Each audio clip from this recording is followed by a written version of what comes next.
Nos próximos episódios de Meu Pecado, Juliano pede que o pai se acalme, mas ele joga a esposa na rua. Segundos depois, ele vai resgatar a mãe e a coloca na caminhonete, dizendo que ali ela não pode ficar. Matilde assiste tudo, mas entra na casa, sem nenhuma cerimônia. Sozinho em seu quarto, Rodolfo chora convulsivamente. Neste meio tempo, Lucrécia vai tirar satisfações com Renata sobre a demissão de Branquinha, e a entojada explica que a tia achou umas fotos de Carmelo debaixo do colchão da garota, e por isso a expulsou. A garota conta que a sobrinha do padre inventou a história sobre o caso dela com o marido da prima, para encobrir seu amor pelo rapaz. Só que Lucrécia não acredita em nada e perde a paciência, insinuando que alguém colocou as fotos do rapaz no quarto da garota e acha que foi ela quem fez isso. Renata manda Lucrécia contar tudo para Rosário, mas ela diz que prefere dar mais uma oportunidade à prima e diz que quer que ela saia dali por sua própria vontade. Neste meio tempo, Paulino briga com a esposa e diz que a prepotência dela não tem limites e avisa que vai ver Branquinha para se desculpar, pois a garota tem muita dignidade e sabe que ela não vai voltar. Minutos depois, Branquinha chega à casa paroquial, contando que foi expulsa por Rosário e comenta como tudo aconteceu. Na casa dos Horta, a fofoca entre Lorena e Matilde sobre o escândalo de Justina e Rodolfo. A tia insiste na história de que a garota não deve tentar prender Juliano, com a gravidez. Enquanto isso, o rapaz consegue acomodar a mãe na pensão de socorro, e os dois discutem. Ele manda a mulher se preocupar com Josué, que está sofrendo muito com a situação, e avisa que cedo ou tarde, a verdade sempre vai vir à tona. Na saída, ele encontra Manuel, que percebe que o amigo está muito transtornado, mas o rapaz não diz por quê. Alguns minutos mais tarde, Paulino chega à casa paroquial para falar com Branquinha, mas Matias conta que eles têm outro problema, pois Josué descobriu que o fazendeiro é seu pai. Ele revela que foi obrigado a contar a verdade, pois pegou o rapaz se autoflagelando, com as costas todas machucadas pelo chicote. O padre conta ainda que o rapaz estava fazendo isso por ainda estar apaixonado por Lucrécia. Momentos depois, Juliano volta para a casa dos pais e tenta consolar Rodolfo, que está muito triste, mas determinado a tirar Justina de sua vida para sempre. O rapaz se dispõe a ajudar o irmão, que também deve estar arrasado com toda a situação. Neste meio tempo, Juliano liga para Matias para saber se Josué está na igreja. E Matilde, intrometida, quer dar palpite na vida dos pais do rapaz. De noite, Delfina vai ver Lucrécia, que ainda está em choque com o que aconteceu. A empregada diz que Juliano está no telefone e precisa falar urgentemente com ela. O rapaz conta que precisa vê-la, pois precisa falar sobre Josué e Paulino. Os dois marcam de se encontrarem alguns minutos no local de sempre. Delfina pergunta o que Juliano queria, mas Lucrécia diz que não pode comentar nada. Porém, se ele quiser falar sobre o que ela está imaginando, vai ser um escândalo, e a cidade inteira vai ficar sabendo. Na porta da casa do Souza, Renata espera pacientemente Carmelo sair e mostra a foto que tirou. Ele rasga tudo, mas ela avisa que tem muitas cópias e que até deu uma para a sobrinha do padre. A moça exige a casa de Rio Branco, mas o rapaz não está para a brincadeira e manda a ex-amante mostrar a fotografia para quem ela quiser. E Lucrécia chega ao local marcado, revelando a Juliano que sabia que Josué pode ser seu meio-irmão e que descobriu tudo no dia do acidente do rapaz. Juliano fica indignado e não entende por que a moça não contou tudo a ele e pergunta: "Você consegue dormir tranquila, sabendo que seu irmão está apaixonado por você?"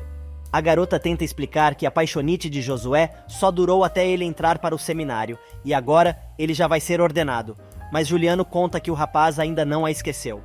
E na Fazenda Milagre, outro rolo tá se formando. É que Rodolfo foi atrás de Paulino exigindo explicações. O professor chega e dispara o primeiro de direita na cara do amigo. O fazendeiro se arma para devolver o soco, mas diz que aceita, pois sabe que merece. Rodolfo dá outro soco de esquerda, acertando novamente a cara do infeliz. Em sua defesa, Paulino diz que não vai se justificar, pois este foi o pior erro que cometeu em sua vida. Mas Rodolfo está muito decepcionado com o homem, que ele considerava um dos seus melhores amigos. O professor avisa a Paulino que nem tente se aproximar como pai de Josué, pois o garoto é seu filho e o ama com toda a sua alma e seu coração. O fazendeiro então lembra do dia em que o amigo o visitou, logo após seu derrame, quando pediu perdão, e conta que agora ele já sabe por quê. De joelhos, ele pede perdão novamente ao amigo. Rosário chega bem na hora e vê a cena. Vai dar merda. Paulino pede perdão a Rodolfo de joelhos, pelo erro que cometeu no passado, mas é pego em flagrante por Rosário, que vê toda a cena. Obviamente ela se mete e manda o marido não se humilhar tanto, mas ele não escuta a esposa. Somente depois que Rodolfo sai, é que ele se levanta e conta a Rosário que o professor já sabe de toda a verdade. Mas não foi ele quem revelou o segredo, mas está feliz que isto tenha acontecido, pois tirou um grande peso de suas costas. Rosário persegue o marido pela casa, falando sem parar. Os dois discutem novamente e ele joga na cara dela que teve necessidade de ficar com outra mulher que o valorizava, já que ela nunca foi uma boa companheira.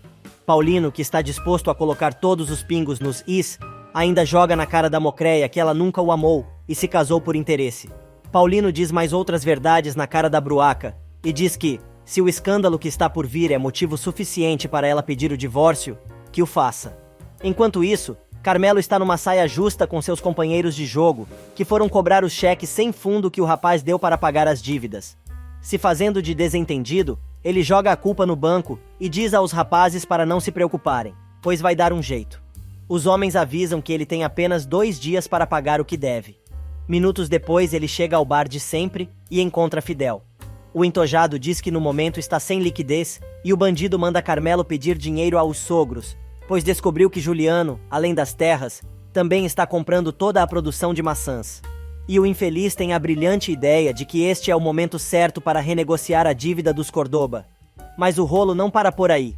É que Modesto também está no bar, e ouve toda a conversa dos dois. Neste meio tempo, Irena liga para a casa de Rodolfo. Matilde atende, e a mulher explica que ele ficou de ir à sua casa dar aulas particulares para sua filha, mas não apareceu. A tia de Lorena conta que ele teve um problema particular. Segundos depois, Lorena se junta à tia e tem um piti porque o noivo ainda não ligou. Ela avisa a tia que vai ao médico sem ele no dia seguinte. Já é tarde quando Juliano encontra Josué na rua, totalmente consternado. O rapaz tenta conversar com o noviço e diz que agora entende que é apenas um bastardo. Mas Juliano diz que nada importa, pois ele e o pai o amam muito. Malvado diz ainda que estará sempre ao lado de Josué e pode contar com ele para o que precisar. No dia seguinte, logo cedo, Lucrécia vai conversar com o pai e diz que já sabe o que aconteceu. Ela confessa que ouviu a conversa dos dois na noite anterior e sabe que sua mãe o ofendeu.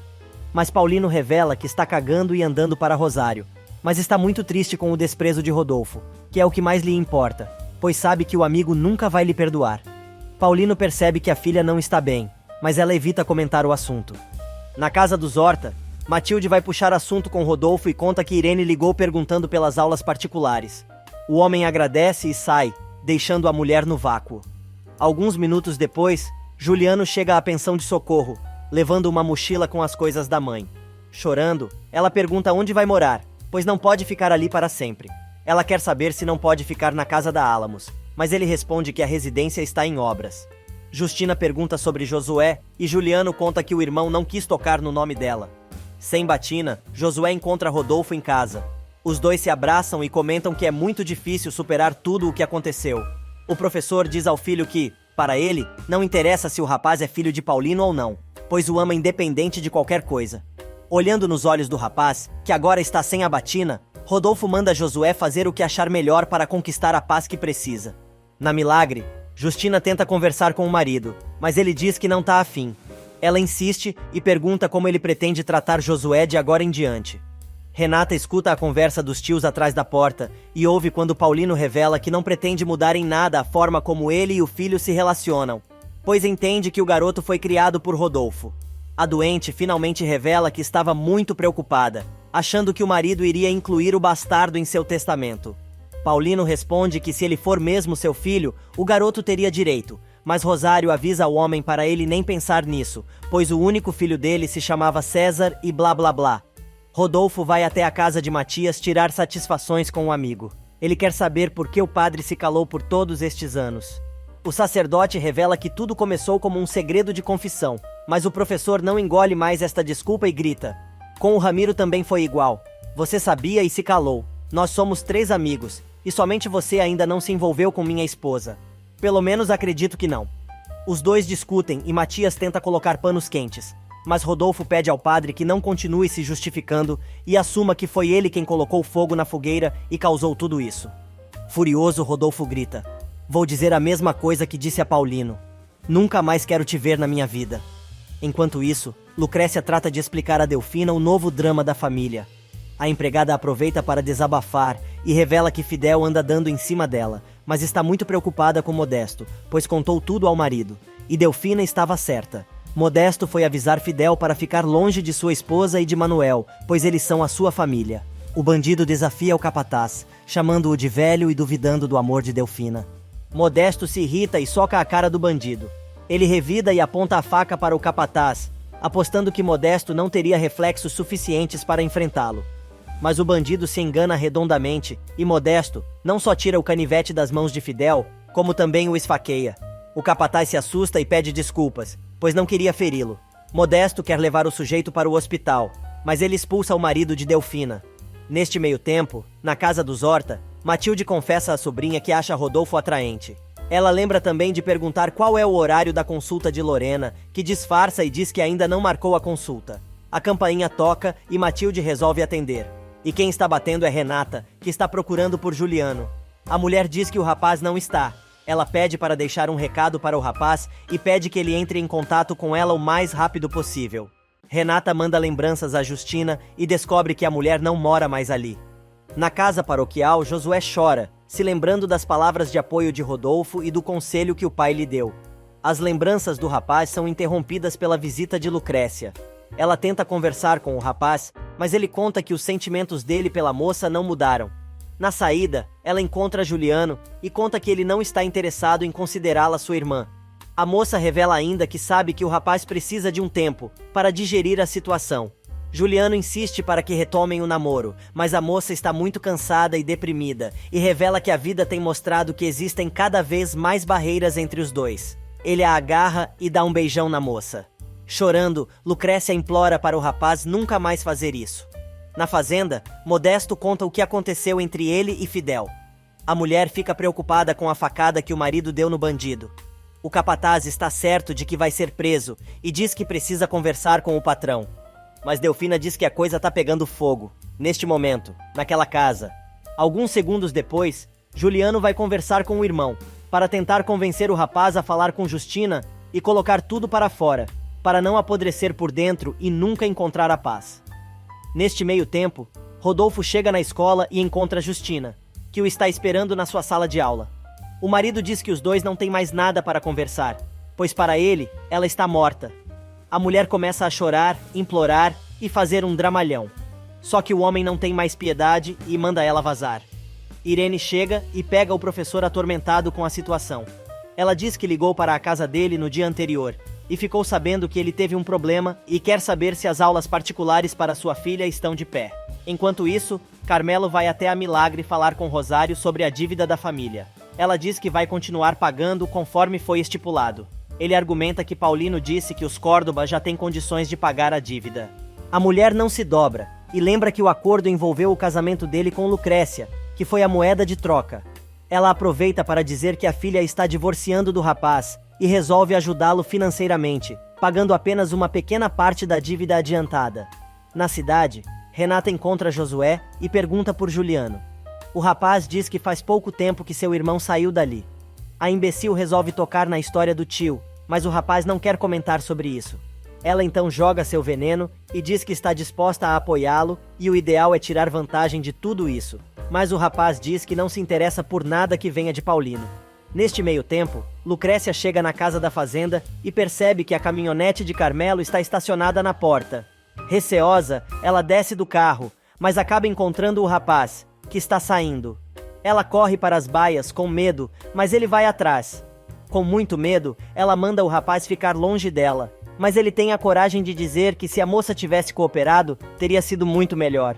Lucrécia senta o pau na cara do safado, que chega a cair e diz: "Se voltar a colocar um dedo em mim, juro que te mato." Ela sai correndo, mas Delfina chega na hora e vê Carmelo saindo da estrebaria, com a cara arrebentada. A empregada corre atrás da moça, que está trancada no quarto, muito nervosa. Delfina consegue entrar e diz que viu Carmelo sair correndo. A garota conta que bateu no rapaz com um chicote. Delfina quer saber por quê. Lucrécia despenca e começa a chorar, chamando Carmelo de tudo que é nome. Delfina desconfia que o homem fez algo com ela e pergunta: "O que este animal te fez?" Chorando muito, ela conta que o sujeito abusou dela. A empregada se apavora e abraça a moça com força, Lucrécia resolve contar o que aconteceu e diz que sente muita vergonha. Delfina quer que ela denuncie o marido, mas ela diz que tem muito medo e prefere deixar tudo como está. Na cidade, Matilde encontra Juliano e diz que ela e a sobrinha estão incomodando a família, pois os pais do casal estão em crise e não querem ficar se metendo no assunto. Na casa do Souza, a campainha toca sem parar. Como está sozinha em casa, ela vai abrir a porta. É Miguel que diz que está ali para saber como ela e seu filho estão. O rapaz aproveita para revelar que se lembra muito bem o dia e a hora que os dois ficaram juntos. Portanto, ela vai acompanhá-lo para saber exatamente quanto tempo ela tem de gravidez.